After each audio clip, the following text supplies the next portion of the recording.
लेव्य व्यवस्था। लेव्य व्यवस्था नामक पुस्तक में प्राचीन इस्राएल में प्रचलित आराधना और धर्म विधियों से संबंधित नियमों का वर्णन है। इसके साथ ही इसमें याजकों से संबंधित नियमों का वर्णन भी मिलता है, जिन पर इन निर्देशों का पालन करने का उत्तरदायित्व था। इस पुस्तक का प्रमुख विषय है परमेश्वर की पवित्रता और उसके लोगों द्वारा आराधना करने और जीवन जीने के तरीके, ताकि उनका संबंध इस्राएल के पवित्र परमेश्वर से बना रहे। इस पुस्तक के सबसे प्रसिद्ध शब्द 19 अध्याय 18 पद में पाए जाते हैं, जिसे यीशु ने दूसरी सबसे बड़ी आज्ञा कहा, अपने पड़ोसी से अपने ही समान प्रेम रखना। लेव्य व्यवस्था अध्याय 1। होम बलि की विधि। यहोवा ने मूसा को बुलाकर मिलाप वाले तंबू में से उससे कहा, इस्राएलियों से कह कि तुम में से यदि कोई मनुष्य यहोवा के लिए पशु का चढ़ावा चढ़ाए, तो उसका बलि पशु गाय बैलों अथवा भेड़ बकरियों में से एक का हो। यदि वो गाय बैलों में से होम बलि करे, तो निर्दोष मिलाप वाले तंबू के द्वार पर चढ़ाए कि यहोवा उसे ग्रहण करे, और वो अपना हाथ होम बलि पशु के सिर पर रखे, और वो उसके लिए प्रायश्चित करने को ग्रहण किया जाएगा। तब वो उस बछड़े को यहोवा के सामने बलि करे, और हारून के पुत्र जो याजक हैं, वे लहू को समीप ले जाकर उस वेदी के चारों ओर छिड़कें, जो मिलाप वाले तंबू के द्वार पर है।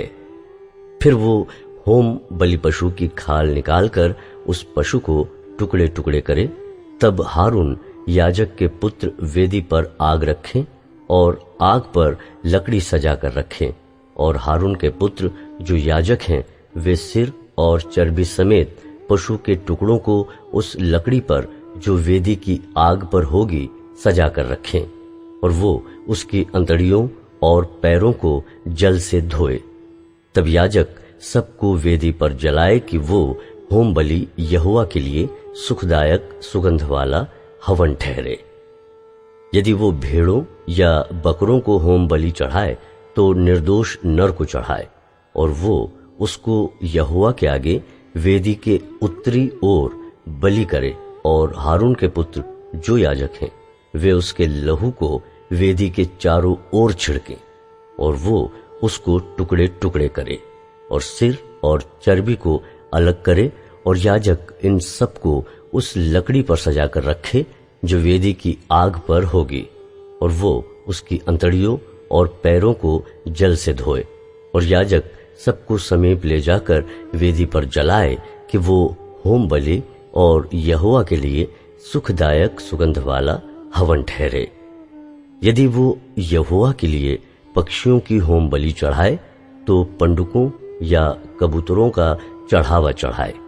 याजक उसको वेदी के समीप ले जाकर उसका गला मरोड़ के सिर को धड़ से अलग करे और वेदी पर जलाए, और उसका सारा लहू उस वेदी के बाजू पर गिराया जाए, और वो उसकी गल थैली को मल सहित निकालकर वेदी के पूर्व की ओर राख डालने के स्थान पर फेंक दे, और वो उसको पंखों के बीच से फाड़े, पर अलग अलग न करे। तब याजक उसको वेदी पर उस लकड़ी के ऊपर रखकर जो आग पर होगी जलाए कि वो होम बलि और यहोवा के लिए सुखदायक सुगंध वाला हवन ठहरे। अध्याय 2। अन्न बलि की विधि। जब कोई यहोवा के लिए अन्न बलि का चढ़ावा चढ़ाना चाहे, तो वो मैदा चढ़ाए और उस पर तेल डालकर उसके ऊपर लोबान रखे, और वो उसको हारून के पुत्रों के पास जो याजक हैं लाएं, और वो अन्न बलि के तेल मिले हुए मैदे में से इस तरह अपनी मुट्ठी भरकर निकाले कि सब लोबान उसमें आ जाए, और याजक उन्हें स्मरण दिलाने वाले भाग के लिए वेदी पर जलाए कि ये यहोवा के लिए सुखदायक सुगंधित हवन ठहरे। और अन्न बलि में से जो बचा रहे वो हारून और उसके पुत्रों का ठहरे। ये यहोवा के हवनों में से परम पवित्र भाग होगा। जब तू अन्न बलि के लिए तंदूर में पकाया हुआ चढ़ावा चढ़ाए तो वो तेल से सने हुए अखमीरी मैदे के फुलकों या तेल से चुपड़ी हुई अखमीरी चपातियों का हो। और यदि तेरा चढ़ावा तवे पर पकाया हुआ अन्न बलि हो तो वो तेल से सने हुए अखमीरी मैदे का हो। उसको टुकड़े टुकड़े करके उस पर तेल डालना, तब वो अन्न बलि हो जाएगा। और यदि तेरा चढ़ावा कढ़ाई में तला हुआ अन्न बलि हो तो वो मैदे से तेल में बनाया जाए। और जो अन्न बलि इन वस्तुओं में से किसी का बना हो उसे यहोवा के समीप ले जाना। और जब वो याजक के पास लाया जाए तब याजक उसे वेदी के समीप ले जाए और याजक अन्न बलि में से स्मरण दिलाने वाला भाग निकालकर वेदी पर जलाए कि वो यहोवा के लिए सुखदायक सुगंध वाला हवन ठहरे। और अन्न बलि में से जो बचा रहे वो हारून और उसके पुत्रों का ठहरे। वो यहोवा के हवनों में परम पवित्र भाग होगा। कोई अन्न बलि जिसे तुम यहोवा के लिए चढ़ाओ खमीर मिलाकर बनाया न जाए। तुम कभी हवन में यहोवा के लिए खमीर और मधु न जलाना। तुम इनको पहली उपज का चढ़ावा करके यहोवा के लिए चढ़ाना, पर वे सुखदायक सुगंध के लिए वेदी पर चढ़ाए न जाए। फिर अपने सब अन्न बलियों को नमकीन बनाना और अपना कोई अन्न बलि अपने परमेश्वर के साथ बंधी हुई वाचा के नमक से रहित होने न देना। अपने सब चढ़ावों के साथ नमक भी चढ़ाना। यदि तू यहोवा के लिए पहली उपज का अन्न बलि चढ़ाए तो अपनी पहली उपज के अन्न बलि के लिए आग में भुनी हुई हरी हरी बालें अर्थात हरी हरी बालों को मींज के निकाल लेना। तब अन्न को चढ़ाना और उसमें तेल डालना और उसके ऊपर लोबान रखना, तब वो अन्न बलि हो जाएगा। और याजक मींज कर निकाले हुए अन्न को और तेल को और सारे लोबान को स्मरण दिलाने वाला भाग करके जला दे। वो यहोवा के लिए हवन ठहरे। अध्याय 3 मेल बलि की विधि। यदि उसका चढ़ावा मेल बलि का हो और यदि वो गाय बैलों में से किसी को चढ़ाए जाए, वो पशु नर हो या मादा, तो जो निर्दोष हो उसी को वो यहोवा के आगे चढ़ाए। और वो अपना हाथ अपने चढ़ावे के पशु के सिर पर रखे और उसको मिलाप वाले तंबू के द्वार पर बलि करे। और हारून के पुत्र जो याजक हैं वे उसके लहू को वेदी के चारों ओर छिड़कें। और वो मेल बलि में से यहोवा के लिए हवन करे, अर्थात जिस चर्बी से अंतड़ियां ढपी रहती है और जो चर्बी उनमें लिपटी रहती है वो भी, और दोनों गुर्दे और उनके ऊपर की चर्बी जो कमर के पास रहती है और गुर्दों समेत कलेजे के ऊपर की झिल्ली, इन सबों को वो अलग करे। तब हारून के पुत्र इनको वेदी पर उस होम बलि के ऊपर जलाएं जो उन लकड़ियों पर होगी जो आग के ऊपर है, कि ये यहोवा के लिए सुखदायक सुगंध वाला हवन ठहरे। यदि यहोवा के मेल बलि के लिए उसका चढ़ावा भेड़ बकरियों में से हो तो चाहे वो नर हो या मादा, पर जो निर्दोष हो उसी को वो चढ़ाए। यदि वो भेड़ का बच्चा चढ़ाता हो तो उसको यहोवा के सामने चढ़ाए और वो अपने चढ़ावे के पशु के सिर पर हाथ रखे और उसको मिलाप वाले तंबू के आगे बलि करे। और हारून के पुत्र उसके लहू को वेदी के चारों ओर छिड़कें। तब मेल बलि में से चर्बी को यहोवा के लिए हवन करे, अर्थात उसकी चर्बी भरी मोटी पूंछ को वो रीढ़ के पास से अलग करे। और जिस चर्बी से अतड़ियां ढपी रहती है और जो चर्बी उनमें लिपटी रहती है और दोनों गुर्दे और जो चर्बी उनके ऊपर कमर के पास रहती है और गुर्दों समेत कलेजे के ऊपर की झिल्ली, इन सबों को वो अलग करे और याजक इन्हें वेदी पर जलाए। ये यहोवा के लिए हवन रूपी भोजन ठहरे। यदि वो बकरा या बकरी चढ़ाए तो उसे यहोवा के सामने चढ़ाए और वो अपना हाथ उसके सिर पर रखे और उसको मिलाप वाले तंबू के आगे बलि करे, और हारून के पुत्र उसके लहू को वेदी के चारों ओर छिड़कें।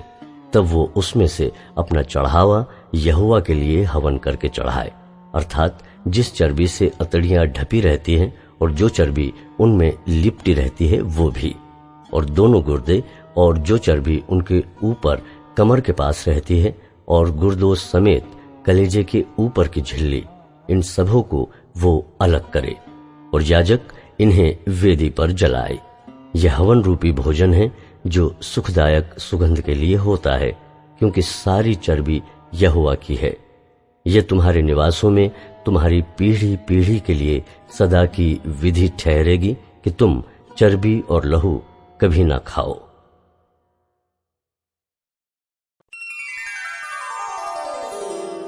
पाप बलि की विधि।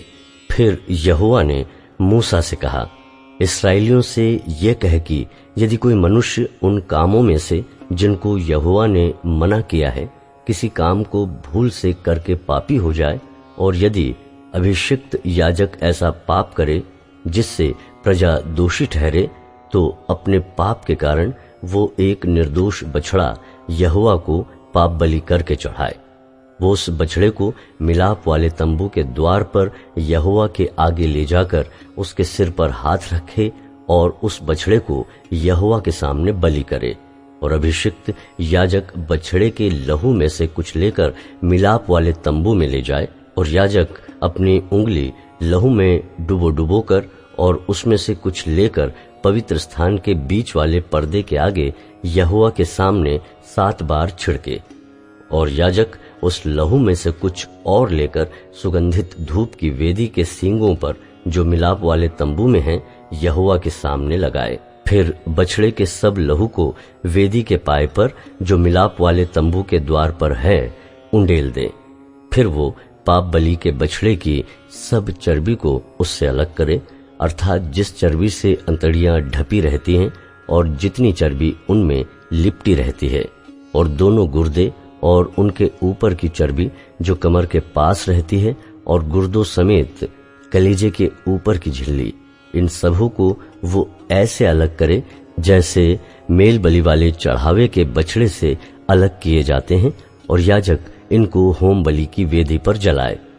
परंतु उस बछड़े की खाल, पांव, सिर, अंतड़िया, गोबर और सारा मांस, अर्थात समूचा बछड़ा छावनी से बाहर शुद्ध स्थान में जहां राख डाली जाएगी ले जाकर लकड़ी पर रखकर आग से जलाए। जहां राख डाली जाती है वो वहीं जलाया जाए। यदि इस्राएल की सारी मंडली अज्ञानता के कारण पाप करे और वो बात मंडली की आंखों से छिपी हो और वे यहोवा की किसी आज्ञा के विरुद्ध कुछ करके दोषी ठहरे हों, तो जब उनका किया हुआ पाप प्रकट हो जाए तब मंडली एक बछड़े को पाप बलि करके चढ़ाए। वो उसे मिलाप वाले तंबू के आगे ले जाए, और मंडली के वृद्ध लोग अपने अपने हाथों को यहोवा के आगे बछड़े के सिर पर रखें, और वो बछड़ा यहोवा के सामने बलि किया जाए। तब अभिषिक्त याजक बछड़े के लहू में से कुछ मिलाप वाले तंबू में ले जाए, और याजक अपनी उंगली लहू में डुबो कर उसे बीच वाले पर्दे के आगे 7 बार यहोवा के सामने छिड़के, और उसी लहू में से वेदी के सींगों पर जो यहोवा के आगे मिलाप वाले तंबू में है लगाए, और बचा हुआ सब लहू होम बलि की वेदी के पाए पर जो मिलाप वाले तंबू के द्वार पर है उंडेल दे, और वो बछड़े की कुल चर्बी निकालकर वेदी पर जलाए। जैसे पाप बलि के बछड़े से किया था वैसे ही इससे भी करें। इस भांति याजक इस्राएलियों के लिए प्रायश्चित करे, तब उनका वो पाप क्षमा किया जाएगा, और वो बछड़े को छावनी से बाहर ले जाकर उसी भांति जलाए जैसे पहले बछड़े को जलाया था। ये मंडली के निमित्त पाप बलि ठहरेगा। जब कोई प्रधान पुरुष पाप करके अर्थात अपने परमेश्वर यहोवा की किसी आज्ञा के विरुद्ध भूल से कुछ करके दोषी हो जाए और उसका पाप उस पर प्रकट हो जाए, तो वो एक निर्दोष बकरा बलिदान करने के लिए ले आए और बकरे के सिर पर अपना हाथ धरे और बकरे को उस स्थान पर बलि करे जहां होम बलि पशु यहोवा के आगे बलि किए जाते हैं। ये पाप बलि ठहरेगा। तब याजक अपनी उंगली से पाप बलि पशु के लहू में से कुछ लेकर होम बलि की वेदी के सींगों पर लगाए और उसका लहू होम बलि की वेदी के पाए पर उंडेल दे और वो उसकी कुल चर्बी को मेल बलि की चर्बी के समान वेदी पर जलाए और याजक उसके पाप के विषय में प्रायश्चित करे, तब वो क्षमा किया जाएगा।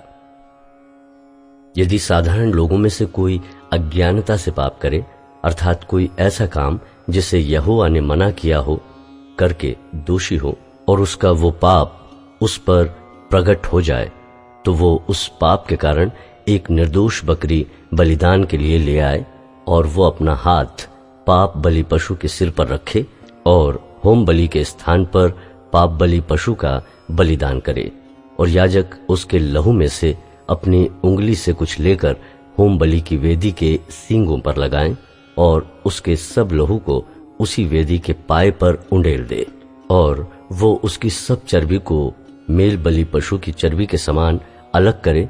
तब याजक उसको वेदी पर यहोवा के निमित्त सुखदायक सुगंध के लिए जलाए और इस प्रकार याजक उसके लिए प्रायश्चित करे, तब उसे क्षमा मिलेगी। यदि वो पाप बलि के लिए एक भेड़ी का बच्चा ले आए, तो वो निर्दोष मादा हो और वो अपना हाथ पाप बलि पशु के सिर पर रखे और उसको पाप बलि के लिए वहीं बलिदान करे जहां होम बलि पशु बलि किया जाता है। तब याजक अपनी उंगली से पाप बलि के लहू में से कुछ लेकर होम बलि की वेदी के सींगों पर लगाए और उसके सब लहू को वेदी के पाए पर उंडेल दे और वो उसकी सब चर्बी को मेल बलि वाले भेड़ के बच्चे की चर्बी के समान अलग करे और याजक उसे वेदी पर यहोवा के हवनों के ऊपर जलाए और इस प्रकार याजक उसके पाप के लिए प्रायश्चित करे और वो क्षमा किया जाएगा।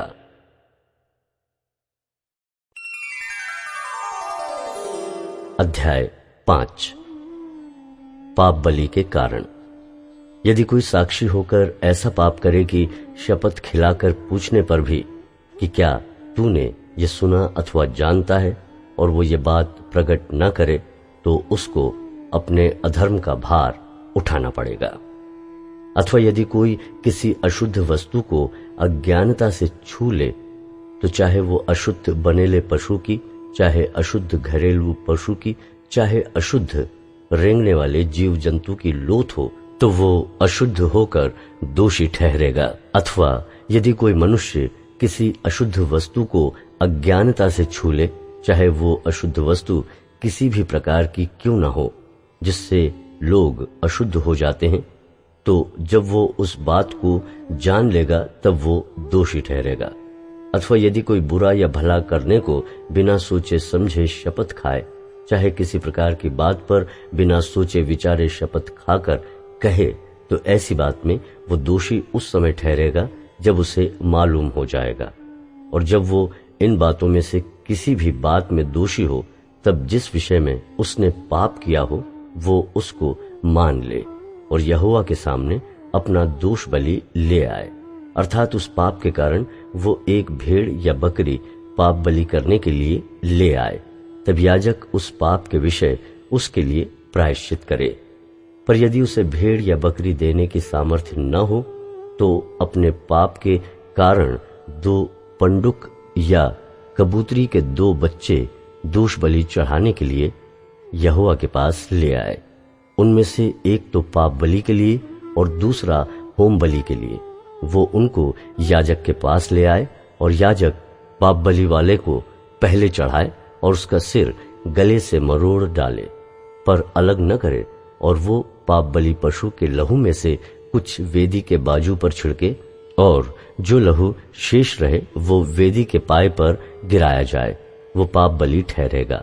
तब दूसरे पक्षी को वो विधि के अनुसार होम बलि करे और याजक उसके पाप का प्रायश्चित करे और तब वो क्षमा किया जाएगा।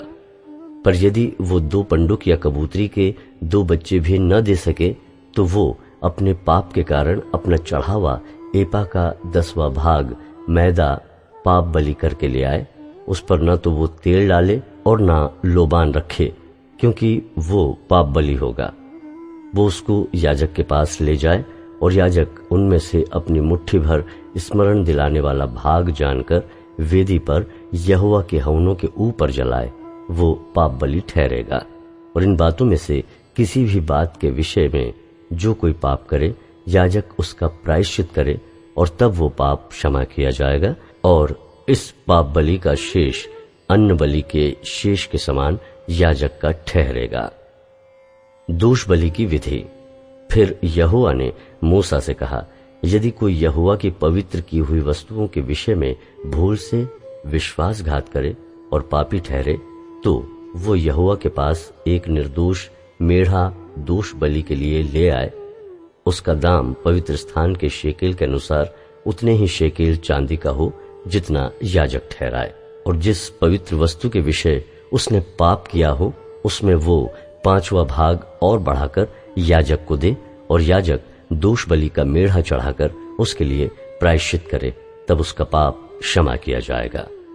यदि कोई ऐसा पाप करे कि उन कामों में से जिन्हें यहोवा ने मना किया है किसी काम को करे, तो वो चाहे उसके अनजाने में हुआ हो तो भी वो दोषी ठहरेगा और उसको अपने अधर्म का भार उठाना पड़ेगा। इसलिए वो एक निर्दोष मेढ़ा दोष बलि करके याजक के पास ले आए। वो उतने ही दाम का हो जितना याजक ठहराए, और याजक उसके लिए उसकी उस भूल का जो उसने अनजाने में की हो प्रायश्चित करे, और वो क्षमा किया जाएगा। ये दोष बलि ठहरे, क्योंकि वो मनुष्य निसंदेह यहोवा के सम्मुख दोषी ठहरेगा।